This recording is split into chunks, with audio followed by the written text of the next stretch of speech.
Today we will talk about the most powerful battleship of history called Yamato, and its destruction in the Battle of Okinawa. First of all, we will enlighten the service history of the ship, and in the second part, we will describe the Battle of Okinawa, and the last moments of the ship in detail. Yamato was the lead ship of her class of battleships built for the Imperial Japanese Navy shortly before the Second World War. She and her sister ship, Musashi, were the heaviest and most powerfully armed battleships ever constructed, displacing 72,800 tons at full load, and armed with 946 cm Type 94 main guns, which were the largest guns ever mounted on a warship. Named after the ancient Japanese Yamato province, Yamato was designed to counter the numerically superior battleship fleet of the United States, Japan's main rival in the Pacific. She was laid down in 1937 and formally commissioned a week after the Pearl Harbor attack in late 1941. Throughout 1942, she served as the flagship of the combined fleet, and in June 1942 Admiral Isoroku Yamamoto directed the fleet from her bridge during the Battle of Midway, a disastrous defeat for Japan. Musashi took over as the combined fleet flagship in early 1943, and Yamato spent the rest of the year moving between the major Japanese naval bases of Truk and Kure in response to American threats. In December 1943, Yamato was torpedoed by an American submarine, which necessitated repairs at Kure, where she would also be refitted with additional anti-aircraft guns and radar in early 1944. Although present at the Battle of the Philippine Sea in June 1944, she played no part in the battle. The only time Yamato fired her main guns at enemy surface targets was in October 1944, when she was sent to engage American forces invading the Philippines during the Battle of Leyte Gulf. While threatening to sink American troop transports, they encountered a light escort carrier group of the U.S. Navy's Task Force 77, Taffy 3, in the Battle off Samar. The Japanese turned back after American air attacks convinced them they were engaging a powerful U.S. carrier fleet. During 1944, the balance of naval power in the Pacific decisively turned against Japan, and by early 1945, its fleet was much depleted and badly hobbled by critical fuel shortages in the home islands. In a desperate attempt to slow the Allied advance, Yamato was dispatched on a one-way mission to Okinawa in April 1945, with orders to beach herself and fight until destroyed, thus protecting the island.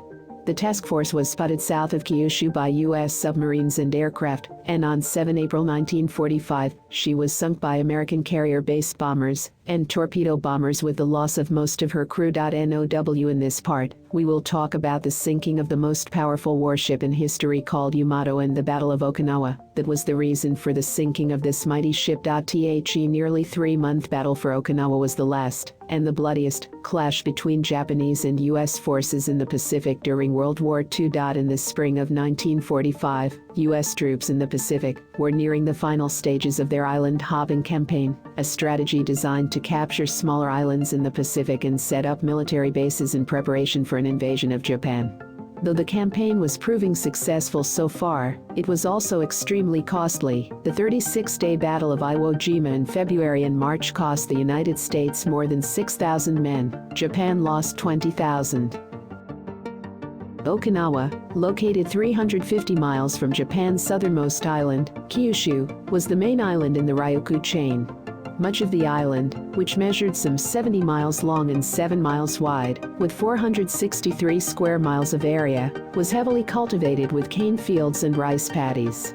Home to some 450,000 people, Okinawa boasted a larger population than other Pacific islands. Japan had annexed the island in 1879 and attempted to Japanize its inhabitants, who were viewed as second-class citizens by many Japanese, including soldiers in the Imperial Army. On April 1, Easter Sunday, after 6 days of bombardment, the troops of the U.S. 10th Army, commanded by General Simon B. Buckner, began their amphibious invasion of Okinawa. General Mitsuru Ushijima, leader of the more than 100,000 Japanese forces on Okinawa, made his headquarters in the 15th century citadel of Shuri, at the southern end of the island. Determined to defend the southern, most heavily populated section of the island, he left the shoreline relatively undefended, waiting for the Americans to come to him. It wasn't until a few days into the invasion that the advancing U.S. soldiers realized the true nature of the battle they were facing. Tunnel systems connected the island's caves, and Japanese machine gunners positioned themselves in hidden stone funeral vaults dotting the hills.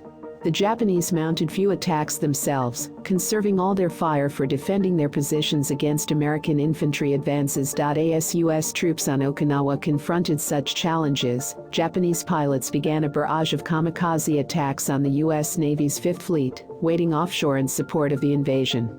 Japan's giant battleship Yamato even made its suicide mission, attacking the U.S. fleet on April 7, accompanied by a light cruiser and 8 destroyers.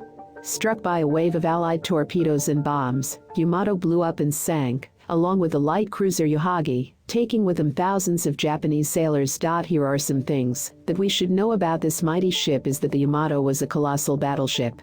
It weighed 71,000 tons when fully loaded, and was armed with 9 heavy guns that could, Morris tells us, fire projectiles weighing nearly 2 tons to a distance of 26 miles at a rate of 7.5 per minute. The pride of the Imperial Japanese Navy, the Yamato was said to be the most powerful warship in history, but it was also beautiful, like something in a tapestry. This great vessel had a thatched Shinto shrine on board, and a crew of 3,000 men, and was, Morris writes, more than a machine, more even than a weapon, but an amalgam of universal human emotions. In early April 1945, the Pacific War was in its final, violent days.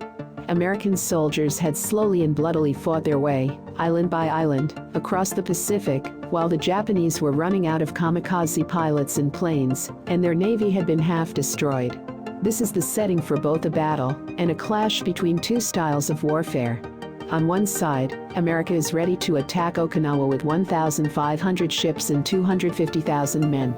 On the other, Japan is led by an emperor who traces his line of succession back to the sun goddess, and the Japanese military is possessed, Morris explains, by the conviction that battles can be won by single deadly blows, samurai style.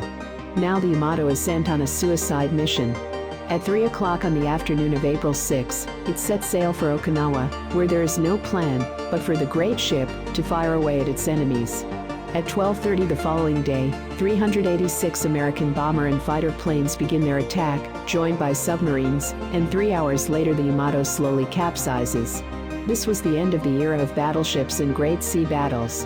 It was, Morris claims, perhaps even the end of the imperial idea itself. Imperial Japan got the big blow after the destruction of this heavy battleship, after knowing its fate. We hoped you all enjoyed our video. For more documentary videos, subscribe to our channel now.